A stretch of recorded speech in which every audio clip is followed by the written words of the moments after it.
Magandang araw mga kapolitika at welcome back dito sa ating YouTube channel. Sa videong ito is panunuorin po natin itong pa-live ni Miss Grand Myanmar kasi binasag na po niya ang kanyang katahimikan dito sa mundo ng social media.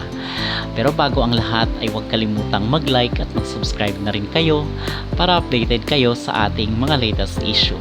So doon sa ating previous video is ating napag-usapan at pinanood itong boses naman ni Mr. Nawat at the same time itong National Director ng Miss Grand Myanmar na kung saan is very controversial ngayon dito sa social media at talagang usap-usapan online, viral itong kailang pag-walkout dito sa naganap na Miss Grand International 2024 na kung saan ay hindi matanggap ang naging kapalaran ng kailang kandidata.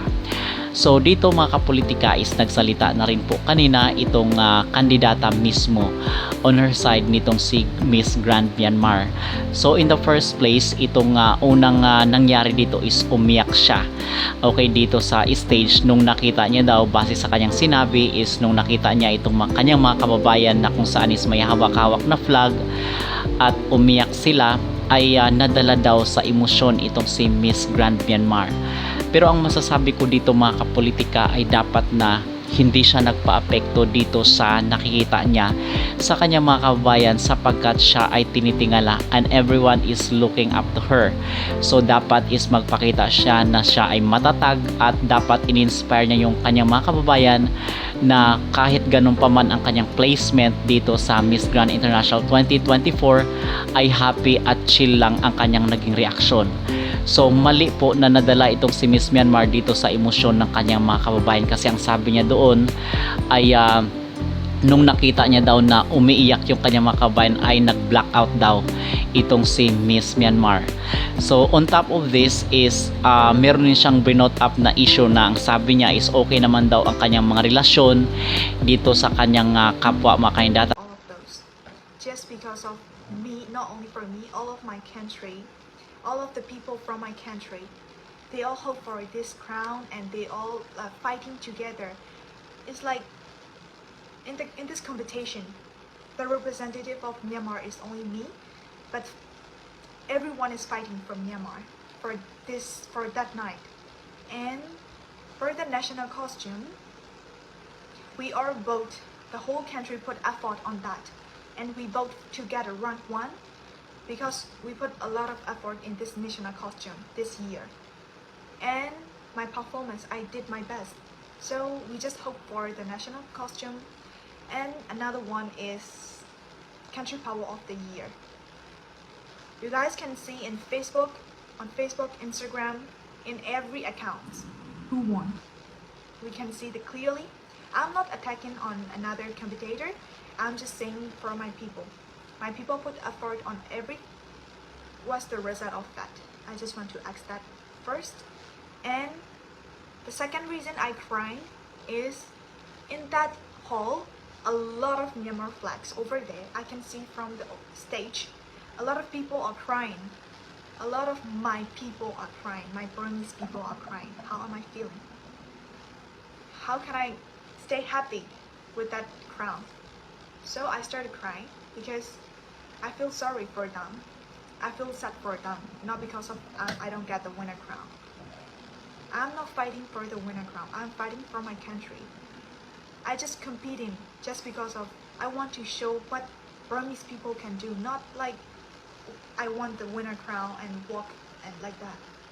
So after that, after all of the sponsorship photo shoot, I just came down to the downstairs and my national director saw me with like I'm nearly black out and I nearly fell down. So he just took my crown because even if he doesn't take it, I might fall down and my crown would be fell. That would be more is like, you know, the crown would touch the ground. I don't want that kind of situation. It's like he just take care of me and another trainer of me. Also my national director's friend, he just grabbed me and he just left me because I can't walk anymore. My whole heart, my whole hope just right.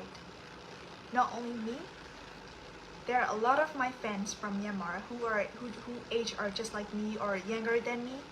they all are like getting a motivate from me. They all are cheering up me because they think every age can do, every age can get a leadership, every age can be compared with another age girls. So when I don't get a crown, they just feel like everyone feel like they just lost their hopes. Everyone. They don't even eat for like 2 days now till yet. Their parents tell them to eat, sleep, but they didn't. So ano ba yung ating masasabi at ating personal na opinion dito sa kanyang nabanggit na ang concern daw dito ni Miss Grand Myanmar is itong award dito sa Country Power of the Year at the same time dito sa national costume. Well, I don't think so na ito lang yung kanyang problema talaga dito sa buong beauty pageant, kasi nakita ko nga doon na nung second runner up lang siya ay nagulat siya. So ibig sabihin ay hindi niya matanggap or hindi niya inaasahan na second runner up lang, kasi ang ini-expect niya ay most probably first runner up or siya yung maging winner. So ito yung nakikita ko dito mga kapolitika. Siguro ngayon isinasabi niya lang yung naging concern nila kasi nga meron daw money involved na doon sa Country Power of the Year at the same time dito sa national costume. So malaki siguro yung nagastos nila. So ito yung concern niya at talagang kiniklaim niya bakit hindi daw sa kanya ibinigay. So basically ang masasabi natin dito sa national costume niya naman is hindi rin naman kasi yun na in the first place meron rin isang issue doon na hindi inakyat lahat ng props dahil nga sobrang bigat at baka masira na yung stage. So ang dapat na lang ang ating maipapayo or ang ating may advice ito kay Miss Myanmar ay talagang mag-move on na lang. Kumbaga hindi naman ito yung katapusan para sa kanya at the same time ito yung unang international na kompetisyon na kanyang sinalihan at gustong gusto niya na mag-winner kaagad siya. Hindi naman ganun, dapat mag-collect muna siya ng mga experiences para sa mga susunod at dapat mature enough na siya, kasi hindi pwedeng ganito na kung saan is magpapakita ka ng immaturity.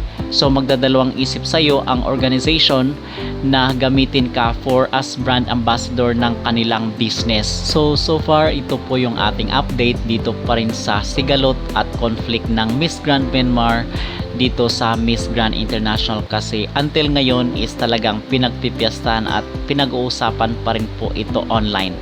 Naniniwala ba kayo sa sinabi ni Miss Grand Myanmar? Mag-comment down below at huwag kalimutang mag-like at mag-subscribe na rin kayo para updated kayo sa ating mga latest issue.